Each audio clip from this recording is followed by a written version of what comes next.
காங்கேயத்தில் ஈரோடு நாடாளுமன்ற தொகுதி அதிமுக வேட்பாளர் ஆற்றல் அசோக்குமார் வாக்கு சேகரிப்பு.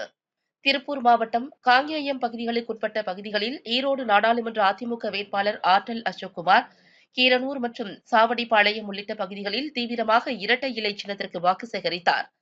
இந்நிகழ்விற்கு காங்கேயம் முன்னாள் சட்டமன்ற உறுப்பினர் NSN நடராஜ் தலைமை வகித்தார். அதிமுக ஈரோடு நாடாளுமன்ற தொகுதி வேட்பாளர் ஆற்றல் அசோக்குமார் பேசுகையில், காங்கேயம் சட்டமன்ற தொகுதிக்கு உட்பட்ட கீரனூர் பகுதியில் பிரச்சாரம் பண்ணிட்டு இருக்கோம். காலையிலேருந்து காங்கேயம் தொகுதியில் பிரச்சாரம் பண்ணிட்டு இருக்கேன். எங்கு பார்த்தாலும் மக்கள் அலை, மக்கள் கோபம். இந்த மக்கள் விரோத ஆட்சியின் மேல, மக்கள் விரோத ஆட்சியின் செயல்கள் மேல கோபத்தில் மக்கள் திருத்தெல்லாம் வந்துட்டு எப்பதான் விடிவு காலம் வரும் அப்படின்னு காத்துட்டு இருக்காங்க. எல்லாரும் குரல் கொடுக்குறது என்னன்னா, இது போன தடவை ஏமாந்து போயிட்டோம், இந்த தடவை அந்த ஏமாற்றம் எல்லா வாக்குறுதிகளும் ஒரு கதையாக சொல்லி இருக்காங்க. அந்த கதையெல்லாம் இனிமேல் எடுபடாது. அதனால இந்த தடவை ஆட்சி மாற்றம் கண்டிப்பா வர வேணும். 2026 ஆட்சி மாற்றம் வரக்காக இந்த 2026 ஒரு பாடமா அமையும் அப்படிங்கிறத உறுதியா இருக்கிறாங்க.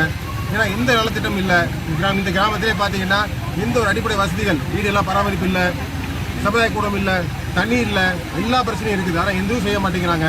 ஆனால் என்ன நல்லா ஒன்று செஞ்சுட்டு இருக்கிறாங்க, என்ன சாரை கடை மட்டும் திறந்துட்டு இருக்கிறாங்க. இப்போ அடுத்ததா போதைப் பொருளை வீடுகளை விட்டுட்டு இருக்கிறாங்க. இந்த மாதிரி காரியங்கள், விலைவாசி ஏற்றம் ஒன்றுமே கண்டுக்கல. அவங்களே விலைவாசி விடுறதுக்கு காரணமா இருக்கிறாங்க. இதெல்லாம் மக்கள் ரொம்ப தெளிவா இருக்கிறாங்க. அதனால இந்த தடவை 40க்கு 40 எடப்பாடியாருக்கும் ரெட்டலைக்கும் கண்டிப்பாக உறுதியான வெற்றி என்பதை தெரிவிக்கிறேன். வெற்றி பெறக்கு இது ரொம்ப அவங்க சுலபம் பண்ணிட்டாங்க. அதாவது வெற்றி பெற்றா அவங்க இது தரேன் அது தரேன் சொல்லிட்டு புதுசாக சொல்லிட்டு இருக்காங்க பாருங்க. 50 ரூபாய்க்கு பெட்ரோல் தரேன், 500 ரூபாய்க்கு கேஸ் தரேன். அந்த மாதிரி கிடையாது. அடிப்படை உரிமை எடப்பாடியார் முதல்ல சொல்லிட்டாரு, தமிழர் உரிமை காக்க வேண்டும், தமிழ்நாடு காக்கப்பட வேண்டும், தமிழ் உரிமை மீட்போம், தமிழ்நாடு காட்போம் சொல்றாங்க. அது மாதிரி ஒவ்வொருத்தர் அடிப்படை உரிமை என்ன, அவங்களோட அடிப்படை ஒரு விலைவாசி கட்டுக்குள்ள இருக்கணும். ஒரு அடிப்படை தேவைகள், தண்ணீர், குடியிருக்க வீடு, வேலை வாய்ப்பு, இது எதுவுமே இல்லை.